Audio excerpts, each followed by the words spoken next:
Kitabu hiki kinaitwa Ujinga wa Mwafrika. Mwandishi ni Chama cha Tano. Msomaji ni Felix Mwenda. Mchapishaji ni Pictures Publishers. Haki zote zimehifadhiwa. Kitabu hiki kwa mtindo wa sauti kinapatikana ndani ya app ya Maktaba Sauti iliyopo Play Store. Kuungwa ndani ya maktaba hiyo, wasiliana na wachapishaji kwa WhatsApp namba 0715 278 384. Somo la kwanza. Kisa cha Vimbwenelehi. Nilipokuwa bado mdogo nilipata kusikia habari za vijitu vya kutisha vyenye matata sana, vinaitwa Vimbwenelehi. Kimo chao shubiri mbili, akisimama atakufikia gotini. Mimi sikuwahi kuona kimbwenelehi wakati huo, lakini wanasema ni vijitu vyenye kupenda sana kusifiwa, na usipokisifia utaona cha mtema kuni. Ukikutana nacho kitakuuliza, umbwenelehi? Maana yake kwa lugha nyingi za Kibantu, umenionea wapi? Haja ni kujitahidi kudhibitisha kwamba yeye sio mfupi, na kwamba hata watu wengine wanaweza kumuona toka akiwa mbali. Matarajio yake ni kwamba utamwambia, nimekuona mbali sana tangu kule. Hapo utakuwa rafiki wa kimbwenelehi. Lakini ukisema kwamba umemuona pale pale karibu, hata kama si kwa sababu ya ufupi, basi kimbwenelehi kitakuwa ndama, utapigwa ngumi mpaka uzimie. Basi zikavumishwa sana sifa hizo za vimbwenelehi, ikasema kwamba vinaweza kukufurusha ngumi au kukupiga rungu. Havipigiki hivyo vimbwenelehi. Kimo chao shubiri mbili.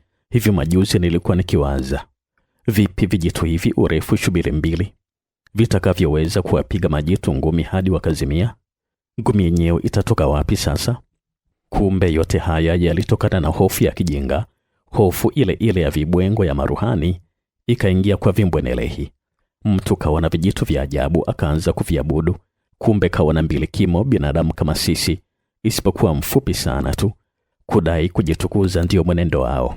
Wanajitambua kwa wafupi, kwa hiyo wanatamani kujikweza kidogo. Lakini ndio tuwaogope, tuwasifie sana kwamba wanaweza kutufurusha kwa ngumi au kwa magongo. Hiyo ndio sababu kuhofu kumwambia kweli.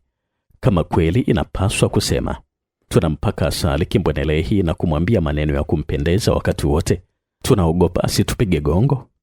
Hiyo ni hofu au upumbavu? Basi wako hata leo wananchi wanawaogopa sana vimbwenelehi. Wako vimbwenelehi wa akili, wenye mawazo mafupi sana. Kwa bahati kapata cheo, basi nao hawa hutamani sana kutukuzwa, kuvikwa vilemba vya ukoka. Hawataki kuelekezwa wakikosa. Watu hawa matata sana, na kweli wanaweza sana kuchachamaa, lakini shida yao kubwa ni umbwenelehi tu. Sasa la ajabu ni kwamba na sisi wengine tunawaogopa. Mtu anaona dhahiri jambo linapotoka, anaogopa kusema, maana kimbwenelehi kikali kitampiga ngumi. Wajibu wa mwanatandu ni kusema kweli daima, bila ya chuki wala kinyongo. Huenda wazo lako likamsaidia mtu akajitambua kwamba yeye ni kimbwenelehi. Na kwa vyovyote vile, hata kama kimbwenelehi kweli akikupiga ngumi, ngumi hiyo itafika wapi mbele ya tanu?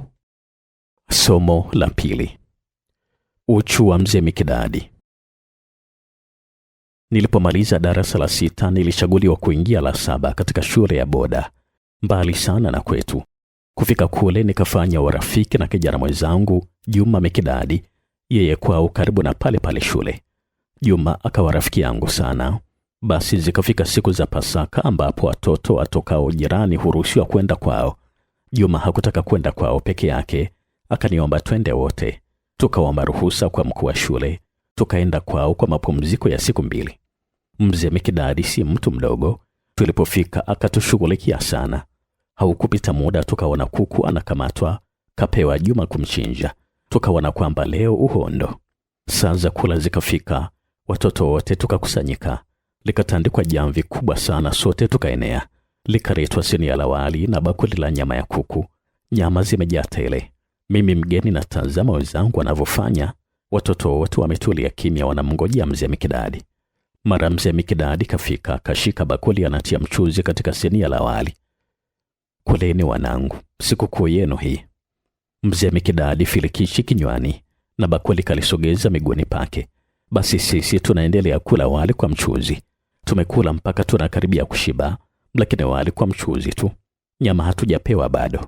Lakini mzee Mikidadi akimaliza matonge mawili anaingilia paja ama shingo ama nyama zingine tamutamu za kuku na kutuhimiza haachi, kuleni wanangu, sikukuu yenu hii. Mwisho kabisa vikabakia vibawa na miguu na vipapatio. Mzee Mikidadi anaanza kutunyofolia kila mtu kidogo kidogo, afutike mkono wa kushoto. Hatuna ruhusa kula kinyama hicho mpaka sinia la wali limemalizika. Mzee Mikidadi sasa ameshiba, ananawa na kuondoka, na sisi tukalimaliza sinia la wali tupate kunyofua vinyama vyetu. Ni jambo zuri sana kusisitiza heshima ya watoto wakati wa kula. Haifai watoto wazoe kula ovyo bila ya utaratibu kama watoto wa kitwana. Lakini haifai vile vile taratibu hizo za kula ziwanyime watoto aina ya chakula zinazohitajiwa sana katika kujenga mwili wao. Watoto wanakonda, nywele zinageuka rangi, maradhi hayawaishi. Si kwa sababu tu hawapati chakula kilicho bora. Ukiwaangalia watoto namna hiyo, matumbo yao yametuna kwa ajili ya kushiba, ila chakula chenyewe hakina faida nyingi mwilini. Nyama na vyakula vingine vyenye mwili watoto hawavipati hata kama sikukuu hii yao. Kwetu mtoto hali filikishi ya kuku, eti mwiko, na kumbe filikishi ina thamani kubwa sana ya chakula cha kujenga mwili.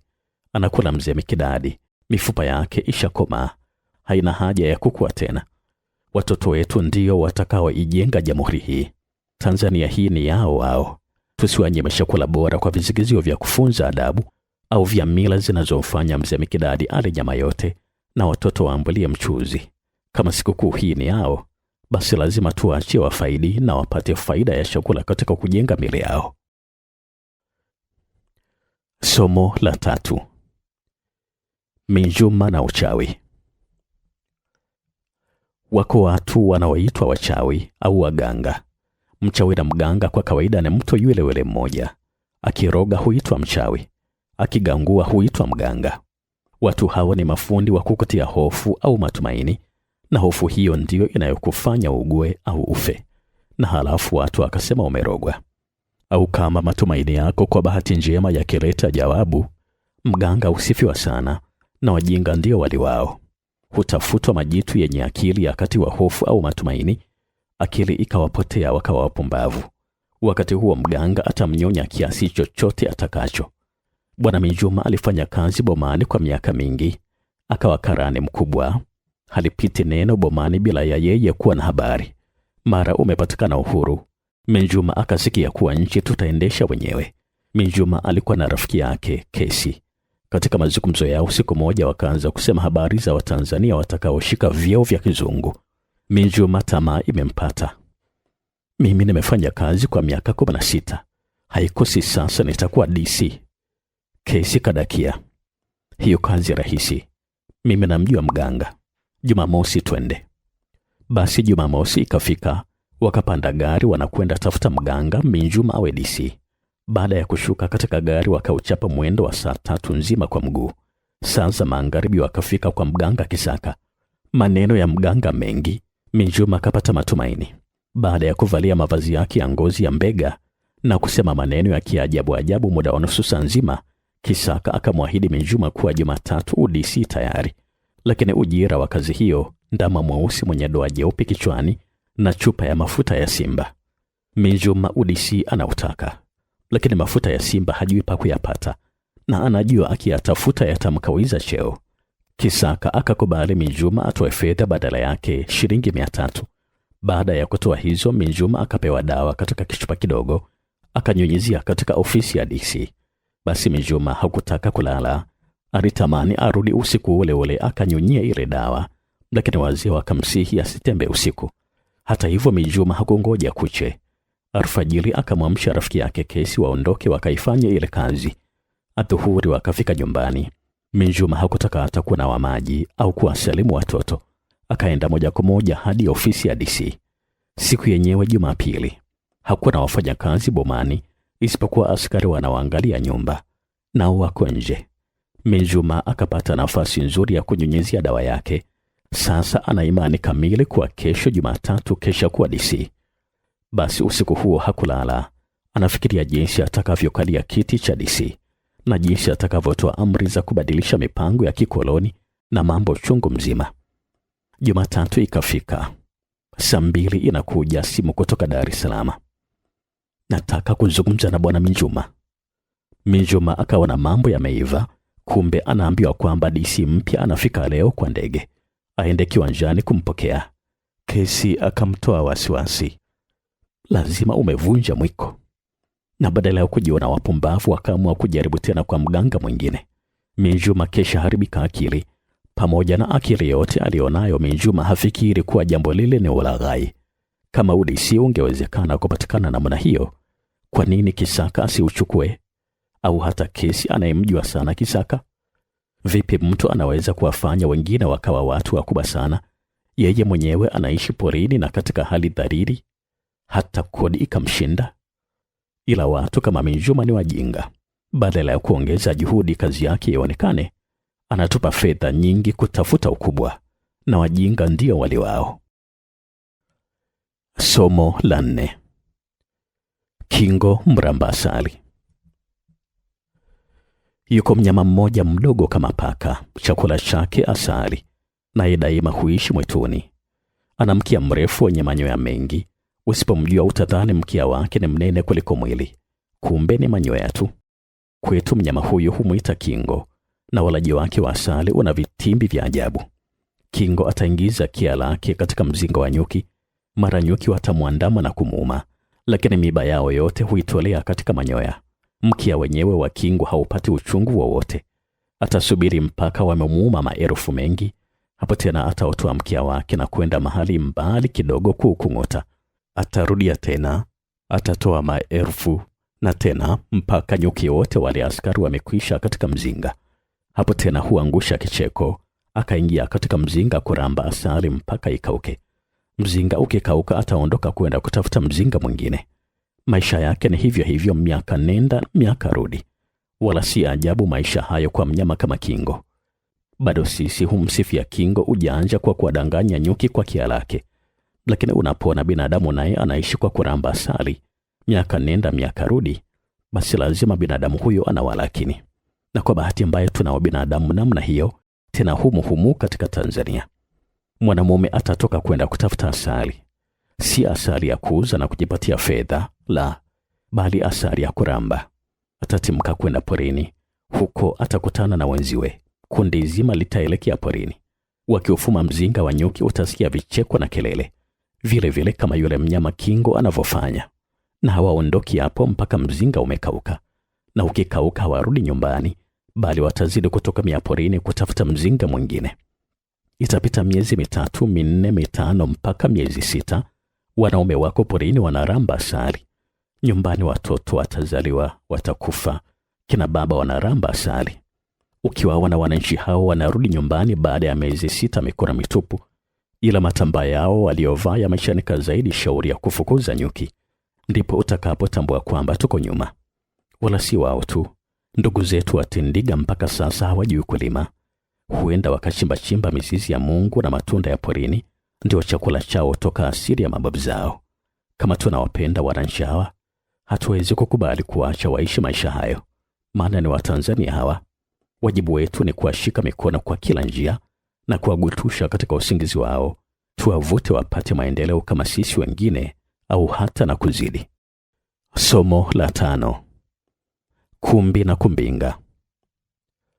Kilikuwako kijiji cha vipofu, kiongozi wao Kumbi akisaidiwa na Kumbinga. Lakini Kumbi na Kumbinga nao vipofu vile vile. Siku moja walikuwa wakirudi kwao kutoka kijiji kilicho jirani. Mbele yao wakasikia zogo kubwa.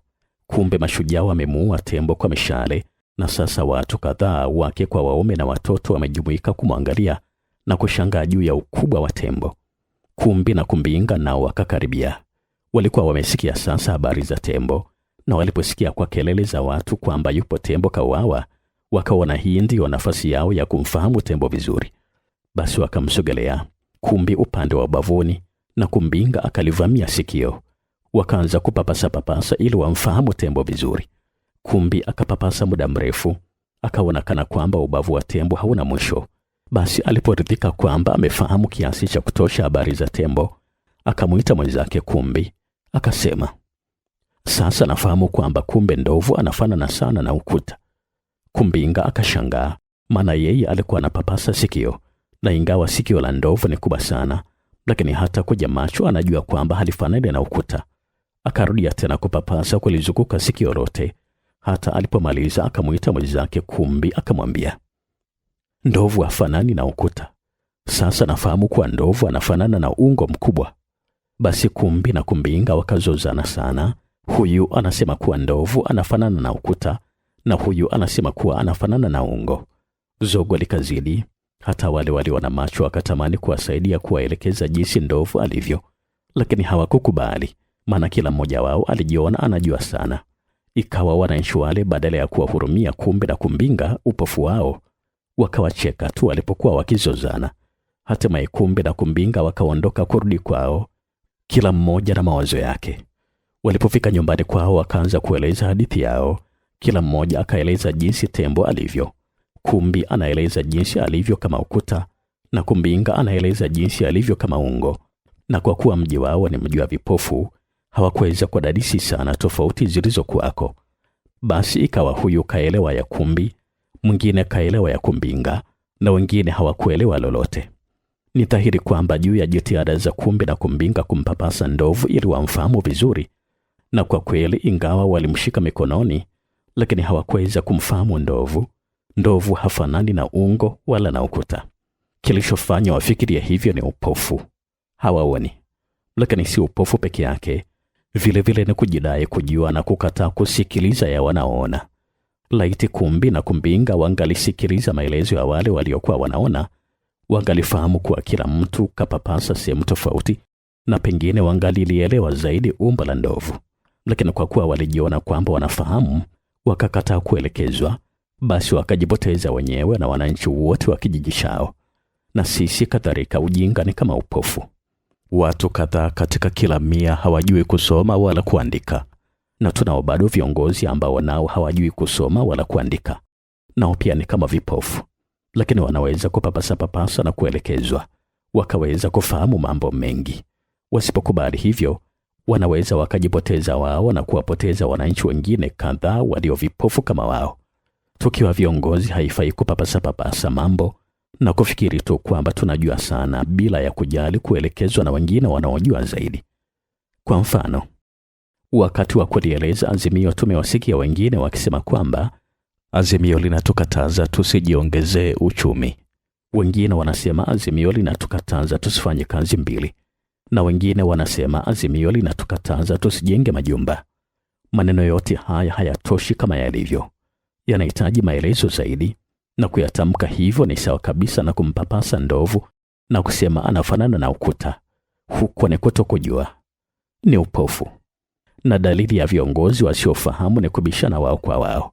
Huyu anasema hili na huyu hili, na wananchi wakavurugika zaidi.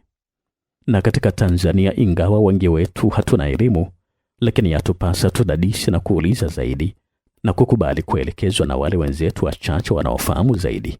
Ahadi ya 6 ya Mwanatano inasema hivi: nitajielimisha kwa kadri ya uwezo wangu na kutumia elimu yangu kwa faida ya wote.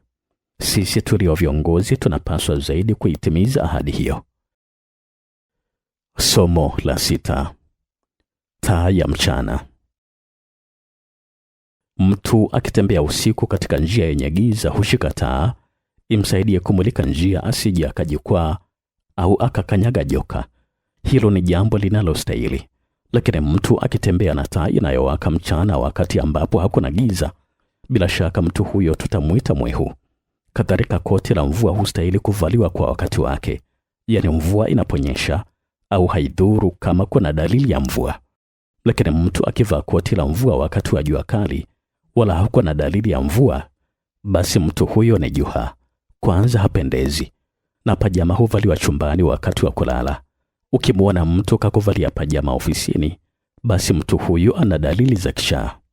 Vitu hivyo vyote vitatu, taa, koti la mvua na pajama, ni vyenye faida sana, lakini kwa wakati wake. Ukivitumia wakati ambapo haja yake imekwisha, unakuwa kiroja. Na sisi wa Tanzania tuna makabila mengi zaidi ya 100. Kila kabila lina mila na desturi zake. Zingine zinafanana, zingine ni tofauti kabisa. Lakini mila zote zina asili yake na sababu zake ambazo kwa kweli si za kipuuzi hata kidogo. Katika enzi hizo, pengine bila kufuata mila zile, kabila lingefutika kabisa.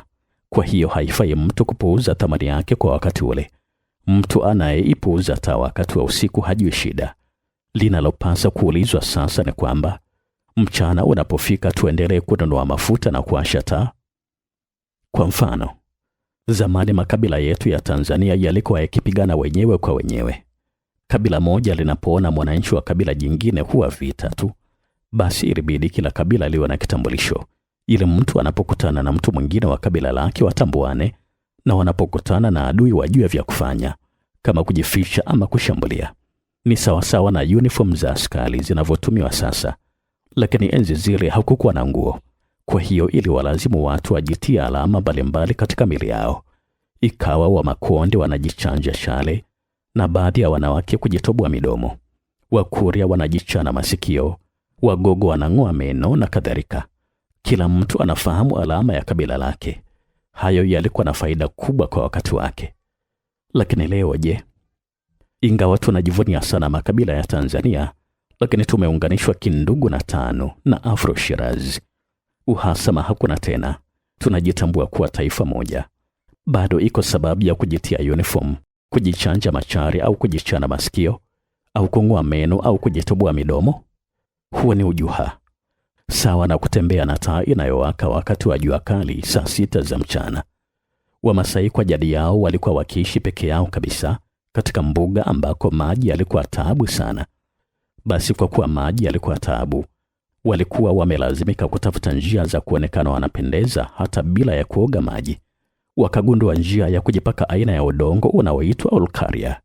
Masai anapojipaka olkaria pamoja na mafuta ya samri au mafuta ya kondoo, basi ngozi yake huendelea kuwa ya kumetameta hata mwezi mzima.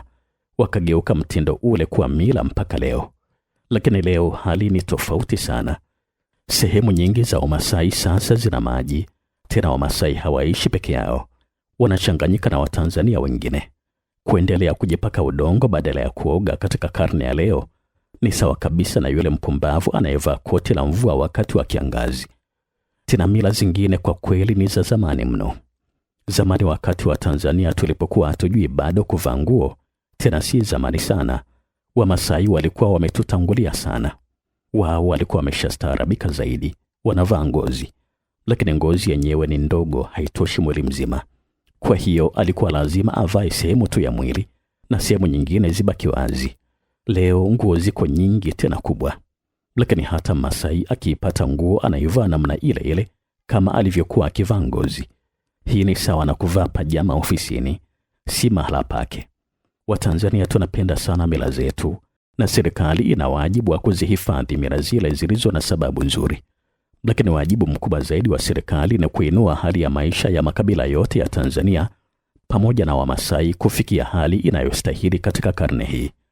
Kujipaka olkaria, kung'oa meno, kuchana masikio, kutoboa mdomo, hayo yote yamepita wakati wake. Tusitembee na taa zinazowaka wakati jua limekwisha kutoka. Somo la 7. Kipofu Msese. Kapila na ndugu yake Msese walitoroka kutoka katika gulio la watumwa. Mungu akawajalia kufanya maskani yao karibu na kijiji kimoja cha wananchi. Msese ni mtu hodari wa kazi, tena ana nguvu nyingi. Ghafla Msese akaugua homa kali sana. Kapila akafanya jitihada kumuguza Msese mpaka homa ikaanza kupungua. Lakini sasa kichwa kinagonga sana usoni na macho yake yanapungua nguvu. Kapila hakuacha, akazidi kumuguza Msese nduguye. Sasa Msese jicho moja halioni, naye hajainukia. Alipopata nafuu na jicho la pili halioni, Msese kawa kipofu. Kijiji kile walipokuwa hapo ni kijiji kikubwa na vipofu wachache wapo. Wao huenda wakiomba yala masikini na kupata riziki zao. Lakini Kapila hakumtupa Msese ndugu yake wa uchungu. Alipokuwa anaona Msese alijifunza kutengeneza nyungo, basi ikawa Kapila akienda porini humletea mianzi na Msese akaipasua polepole na kutengeneza nyungo. Alipoanza alikuwa anafanya kazi hiyo polepole sana, lakini akaondokea kuwa hodari sana wa nyungo. Akajulikana katika vijiji vyote vilivyo jirani. Mpaka sasa sifa ya Msese inaendelea kwamba alikuwa mtu hodari sana wa kutengeneza nyungo, hata akamsaidia ndugu yake Kapila kwa fedha alizopata. Basi duniani wako masikini aina nyingi, wengine vipofu kama Msese, wengine viwete, wengine mabubu, wengine wamepungukiwa na akili. Waswahili wote hao tunawaita masikini, lakini kama ni ndugu zetu wa uchungu tuliotoka pamoja katika utumwa wa kikoloni, tutawasaidia kama Kapila alivyofanya, waanze kufurahi kwamba wanao ndugu zao. Maana kwa kweli umasikini sio kukosa macho. Umasikini ni kutupwa na ndugu zako wanapokusimanga kwa sababu ya upofu wako, kana kwamba uliuomba. Kwa sasa tunazo shule za kuwafunza wananchi walio vipofu wajifunze kusoma na kazi mbalimbali. Tunao wananchi ndugu zetu vipofu kadhaa wanaofahamu kazi vizuri sana. Wengine wanaweza kufuma, wengine wanaweza kazi za ofisini kama vile kuangalia exchange za simu. Sasa kivumbi kinakuja ndugu yetu Msese aliyehodari sana wa kazi. Anapoombewa nafasi ya kazi katika wizara au kampuni fulani, atatoka Masanja anajivuna, maana macho yake timamu. Ofisi yangu haiwezi kuwa ofisi ya vipofu. Anasema hata hofu hana, wala hawazi kwamba yaliyompata Msese na yeye yanaweza kumpata siku moja. Kazi ipo, lakini Masanja hawazi kumpa kazi ile Msese kwa sababu tu ni kipofu. Mimi nitamuuliza Masanja, mbona walevi wanapata kazi? Na yule Yusufu aliyetoka jela mwaka juzi kwa wizi wa fedha za umma, mbona ndiye karani mkubwa wa kuajiri watu? Kutokana na azimio la Arusha, Msese maskini anatarajia msaada wa wale wenye nguvu kama Masanja. Leo Msese anatafuta kazi ajitegemee. Vipi Masanja anamnyima? Kwani upofu ni dhambi sawa na wizi na walevi? Somo la 8. Ajajia. Kuna mtu mmoja jina lake Mtimbwiliko. Alipewa jina hilo wakati wa ujana wake kwa sababu ya mambo ya harubu aliyokuwa akiyafanya. Katika ujana wake Mtimbwiliko nguvu zilimzidia. Gunia la mchele hulifikisha begani bila ya kutwishwa na mtu, lakini akapatwa na ugonjwa wa kifua, akaugua siku nyingi. Jitihada kubwa ya matibabu ikafanywa.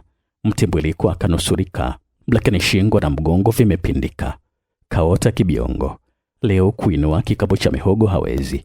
Ukimuona utamhurumia. Na yuko mwingine jina lake Kigulu Nyembe. Katika ujana wake alikuwa hodari sana wa kutembea na miguu. Safari ya maili 20 kwake mchezo, lakini hasa ufaidi mwendo wa maili 30 hadi 40 huku akipiga likembe. Siku moja katika safari zake akagongwa na joka. Kupona kwake hakukutarajiwa, lakini alipopona mguu wake ule uliogongwa na nyoka umepoza kabisa, hauna kazi, na huu wa pili umepinda chini. Sasa hawezi kwenda hatua bila kuchechemea kwa fimbo, na akiwa na haraka zaidi huona rahisi zaidi kutambaa kwa magoti. Wako wengi watu wa namna hii. Kuna mwingine jina lake Maneno, alikuwa msemaji sana. Enzi zake hutamani akute kundi la watu mahali, aanze kuwasimulia mambo, wala maneno hayamkauki na kila kitu anajua. Siku moja alipanda gari la magogo anataka kwenda zake mjini. Kufika kilimani gari limeshindwa kupanda, likarudi nyuma na kuingia katika msingi. Wote waliokuwamo walifariki isipokuwa Maneno, lakini alikuwa tabani. Kupata nafuu upande mmoja umepoza na mdomo umekwenda upande, tena haufungi. Unavuja mate kutwa kucha. Kusema hawezi. Maneno hana maneno tena. Shida na maradhi huwapata wanadamu. Wakabadilika hali ya kupedukia. Mwenye akili timamu hawezi kuwacheka hao, ila atawahurumia na kuwaombea dua. Ya Rabbi utokee muujiza wawe na viungo kamili. Lakini wale wasio na huruma humcheka Ajajia. Katika ujana wake Ajajia alikuwa mtu wa heshima sana. Anaheshimika kazini kwake, anaheshimika mtaani kwao, anaheshimika hata msikitini. Ajajia hajui kumsonya mtu wala kutamka neno ovu. Lakini siku moja Ajajia akapata homa ya ghafla, tena kali sana, akaanza kuweweseka. Ndugu akadhani mashetani, wakajaribu kumpunga, lakini wapi, akili imeruka. Ndio akawakisha moja kwa moja. Nguo anavua, asemalo analijua mwenyewe. Matusi mdomoni yamejaa tele. Badala ya kumhurumia wale wenye akili timamu wanamcheka, na wakati mwingine wanamkejeli wanapofurahi. Usinifanye Ajajia. Ukichaa au kurukwa na akili na ugonjwa. Siku nyingine hupona, siku nyingine hauponi. Ni ugonjwa sawa na wa mtimbuliko au kiguru nyembe au maneno. Ni ugonjwa wenye sababu nyingi mbalimbali. Kama mgonjwa wa safura au wa homa au wa jino, mgonjwa wa kichaa anapaswa kuhurumiwa. Wale wenye akili timamu yawapasa wakumbuke msemo wa Kiswahili: ukimwona mwenzio ananyolewa, na wewe kichwa chako anza kutia maji. Hakuna uhodari katika mambo hayo. Somo la 9: Kautipe na utumbo wa kuku. Mvuvi hujua sana bahari. Hujua bahari yenye papa, bahari yenye dharuba, bahari yenye mwamba na kadhalika. Vile vile sisi tunaokaa vijijini hujua sana habari za misitu. Msitu wenye paa, msitu wenye uyoga, msitu wenye nyani na kadhalika. Basi uko msitu kwetu unaojulikana kuwa una nyoka. Majoka ya kila aina, mengi yana sumu, lakini yako machache ya aina isiyokuwa na sumu. Wazee walishindwa kwenda kulima katika msitu huo kwa sababu ya nyoka hao. Kaja mtu mmoja jina lake Kautipe, akaanza kujenga nyumba yake kati ya msitu huo. Huko alikotoka Kautipe kakimbia uchawi. Mwanawe kafariki ghafla, na ramli ikamwambia kwamba mtu fulani kamkalia jicho baya, maana watoto wake Kautipe huwa wanene. Basi kaja Kautipe kajenga msituni hapo. Wazee wa kwetu walimweleza haraka habari za msitu ule, wakamsihi ajenge mahali pengine, lakini Kautipe hakujali. Yeye hodari wa kulima na ardhi ya pale nzuri. Baada ya miezi michache nyumbani pake pakaanza kupendeza. Siku moja akapita kijana jina lake Songita, anakwenda posa kijiji cha pili. Akamkuta Kautipe anaendelea kufyeka msitu. Kwa kuwa Songita naye ni hodari wa kulima, hakuacha kumsifia Kautipe kwa juhudi zake nzuri, lakini hakuacha vile vile kumkumbusha hatari ya nyoka katika msitu ule. Songita akaendelea na safari yake. Songita hajafika mbali, Kautipe kagongwa na nyoka. Nyoka mkubwa sana, lakini kwa bahati nzuri ni wa aina isiyokuwa na sumu. Weshaniroga sasa, Kautipe analalamika. Wananionea wivu kwa sababu ya shamba langu. Haraka akachukua kuku wake mweusi, akaenda mbio mpaka kwa mganga wake, akamweleza visa vya Songita alivyopita na kulitazama vibaya shamba lake. Fundi akamchinja kuku, akamtupa chini.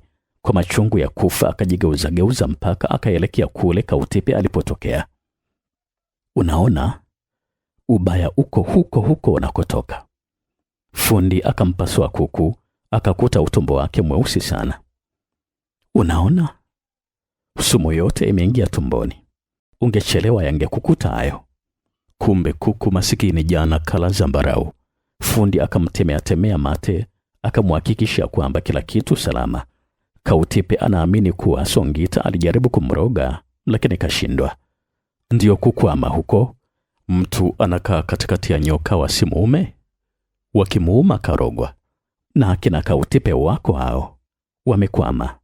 Watu aina hiyo utawaeleza ujamaa mpaka kichwa kikuume, hawaelewi, maana wanaogopa kurogwa. Wamekwama. Wewe mwenye akili timamu usiwaendekeze. Waza jambo lenye maana ukalitende. Na lenye maana sana katika maendeleo yetu ni kuishi pamoja na wenzio na kufanya kazi pamoja nao kwa faida yenu wote. Vipi mtu mwenye jambo lake la maana atauliza utumbo wa kuku? Somo la 10: Nusuru pia na mtoto wa jirani. Siku moja nilikuwa na mwenzangu Nusuru pia tunatembea mitaani. Nusuru pia ni rafiki yangu wa siku nyingi tangu shule. Mbele yetu kuna watoto wanacheza katikati ya barabara, na upande wa kule anakuja bibi mmoja kwa staha, akapita pembeni kabisa. Kwa bahati mbaya mpira ukaruka na kumpiga yule bibi tumboni, naye maskini mjamzito. Yule bibi akaanza kulalamika kwa ajili ya kitendo kile. Basi yule mtoto aliopiga mpira badala ya kutaka radhi akaanza kutukana. Yakamtoka matusi mazito, mengine sijapata kuyasikia maishani mwangu. Yule bibi katayari akajiondokea kimya. Wakati ule wote mwenzangu Nusuru pia akaangua kicheko. Kacheka sana mpaka nikashangaa. Baada ya kumaliza kicheko chake, sasa anatoa kitambaa cha kufutia machozi aliyomtoka kwa sababu ya kucheka. Nikadiriki kumuuliza kisa cha kucheka vile. Akaniambia anacheka matusi. Nikazidi kushangaa. Nikamuuliza kama hastuki kuona mtoto mdogo anaharibika tabia. Nusuru pia kaja juu. Kwani mtoto wangu yule? Toto silijui. Hata likiharibika potelea mbali. Akaniandama kwa maneno mengine mengi mpaka nikanyamaza, lakini rohoni nina uchungu kwa sababu ya tabia ya mtoto yule. Mara mtoto anakuja mbio nyuma yetu, anamgutia mwenzangu nusuru pia nyumbani kwao kuna mashauri. Nusuru pia anaye mtoto wake wa kiume, amekwenda mchezoni na wenziwe. Akamtuka na baba mmoja.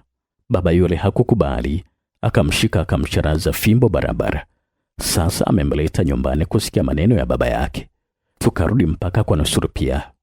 Alipofika tu, Nusuru pia machozi anamtoka. Safari hii si ya kicheko, ila ya uchungu wa tabia ya mwanawe kuharibika. Kwa bahati mbaya kuna wazazi wengi ambao bado wanafanana na Nusuru pia. Wao hudhani kuwa mtoto wake anaishi mahali pa peke yake mno na tabia ni yake pekee kabisa. Kweli ni kwamba watoto husoma pamoja, huishi pamoja, hucheza pamoja. Tabia ya mtoto mwingine Nusuru pia aliichekea, machozi akamtoka. Hakujua kwamba mtoto wake angeweza kuambukizwa na tabia ile ile. Mzazi anamkataza mwanawe kuwa na lugha mbaya, lakini hajali kusikia mwana wa mwenzio anatumia lugha mbaya. Anadhani yu salama. Mzazi anamkataza binti yake tena kwa ukali sana asivae mini. Akiona binti wa mwenzie kavaa mini anacheka, anadhani yu salama. Mzazi anajitahidi mtoto wake aende shule, asome, ajue dunia iendavyo. Mtoto wa mwenziwe kama hakusoma wala hajishughulishi, wala moyo hauna uchungu. Hiyo ndiyo sababu kipo chama cha TAPA, chama cha wazazi, ili wazazi wote wajishughulishe juu ya maendeleo ya watoto nchini, wasiwe kama Nusuru pia kufikiria watoto wao tu. Wako wanaozani kwamba kazi ya TAPA ni kufungua shule tu. Kazi ya TAPA ni kazi ya wazazi wote. Wajibu wetu wote ni kuhakikisha kwamba watoto wetu wote wanalelewa vilivyo sawa katika tabia yao, katika mawazo yao na katika elimu yao kwa ujumla. Wale tunaomudu kuwasomesha, basi tuwasomeshe katika njia itakayowafaidia wao na kutufaidisha sisi wote katika nchi hii. Na wale tusiomudu kuwasomesha, bado ni watoto wetu, na tutafikiria njia za kuwapa maadili yatakayowasaidia katika kazi zao mbalimbali. Maana watoto wote ni mali ya taifa, ndio taifa lenyewe. Somo la 11. Maruhani ya Kitwana. Nina rafiki yangu jina lake Kitwana. Nyumba zetu ziko jirani. Kitwana na kijana aliyesoma kiasi cha kutosha, hivi sasa ofisa mkubwa katika idara ya posta. Siku moja niliporudi kazini nikaenda nyumbani kwake kutembea. Nikamkuta Kitwana ana rundo la magazeti huku anasoma na watoto wanacheza uwanjani. Mara mtoto wake mmoja akaanza kulia kwa kelele nyingi. Kitwana akamuita asogee karibu. Mtoto akajikongoja mpaka akafika, lakini kwa taabu sana. Mara mtoto akaanza kutetema kwa nguvu sana na mdomoni anatoka povu. Utadhani amepatwa na ugonjwa wa kifafa. Akina mama kawaida yao wakaanza kulia. Baada ya muda fulani wakafika wajanja. Huna habari mtoto kakumbwa na mashetani? Tena mashetani yenyewe ni maruhani. Fanya hima uende kwa fundi Hamdani, ndiye anayeweza mambo hayo. Muda unapita, Kitwana bado anawaza la kufanya. Mimi wasiwasi unaniingia. Nimeona watoto wakiugua namna hiyo, lakini kila mara daktari aliweza kutaja ugonjwa huo. Wakati mwingine huwa malaria ya ubongo, wakati mwingine huwa tetanus, wakati mwingine hata kifafa au magonjwa mengine yanayojulikana. Sasa maruhani ndio kitu gani tena ya Rabi? Basi baada ya muda wa bumbwazi kupita, nikamshauri rafiki yangu Kitwana tumpeleke mtoto hospitali. Kitwana kagoma, kesha geribika. Anaamini maruhani. Kesha mpakatia mtoto anakwenda kwa fundi Hamdani. Kitwana rafiki yangu sana, siwezi kumwacha pekee, japo mimi siamini uongo wa maruhani. Basi tukafika kwa fundi Hamdani, jua limekwisha zama. Kitwana akaeleza jinsi mtoto anavyoumwa. Fundi Hamdani akathibitisha kwamba mtoto kakumbwa na maruhani. Vifaa vya tiba anavyotaka ni kondoo dume mweusi mwenye doa jeupe, mafuta ya nguva, ubani na ratiri ya karafuu. Kitwana vitu vyote hivyo hana, wala hajui apate wapi. Katika majadiliano fundi Hamdani akakubali kununua vitu vyote vile, lakini gharama yake shilingi 200. Tukazilipa shilingi 200 ili kazi ianze. Tukapelekwa katika chumba kimoja kidogo. Kitwana na mtoto mgonjwa wakakaa chini, wametandikiwa msala. Fundi Hamdani na mimi tumekaa vitini. Milango na madirisha yote yakafungwa. Fundi Hamdani akatuambia kwa sasa anawaita maruhani Wakija watasema dawa za kumponya mtoto. Fundi akazima taa. Giza moja kwa moja. Punde tukasikia sauti inajibu. Sauti yenyewe ni ya mwanamke. Basi ikawa kujibishana. Fundi anasema na hiyo sauti inajibu. Lakini hayawi mazungumzo ya kawaida. Panapita muda mrefu baina ya mtu mmoja kusema na mwingine kujibu. Wala hapa kutokea hata mara moja wote wawili wakasema pamoja ilivyo kawaida ya mazungumzo yoyote. Hamu ya kuvuta ikanishika. Nikashika sigara na kuiweka mdomoni. Maruhani bado wanazungumza. Nikawasha kibiriti. Wakati ule sauti inayosema ni ya Ruhani mwanamke. Lakini nilipowasha kibiriti kumbe anayesema ni Fundi Hamdani. Kageuza sauti tu. Kuona vile Kitwana kaja juu. Kumbe fedha zangu umezichukua bure. Alimpeleka mtoto hospitali akatibiwa akapona. Basi wako akina Kitwana wengi katika Tanzania ambao japo wamesoma vya kutosha lakini bado wanaamini vitu vya kiajabu ajabu kama maruhani. Imani hiyo ndiyo inawazuia kuwa na mawazo ya kimapinduzi yatakayoweza kuwaendeleza Watanzania. Mtu mwenye akili angejiuliza, maruhani hao hutokea usiku tu? Mbona mtoto wa Kitwana walimkumba mchana? Somo la 12. Hirizi ya kibibi. Kibibi kalilia siku nyingi kupata mtoto asipate. Akajifunga kwenda kwa bibi kizee. Bibi kizee akamhurumia sana kibibi kwa wasiwasi wake wa kukosa mtoto, lakini hatimaye akampa dawa, hirizi ya kuvaa shingoni. Lakini akampa kibibi masharti. Mtoto akizaliwa hirizi hii usitupe. Tena itakubidi mtoto umshughulikie kila hali, ndipo akue awe binadamu. Naam. Haujapita muda mrefu kibibi mjamzito akamzaa mwana jina lake Siwema. Kibibi furaha ikamzidi, akasahau yote aliyoambiwa na bibi kizee. Mtoto sasa anakaa kitako. Kibibi kaona ile ilizi upuuzi, akaiweka ovyo ikaliwa na panya. Haja yake ilikuwa mtoto na mtoto kapata. Basi mara starehe zikamzidia. Mtoto Siwema hamjali tena.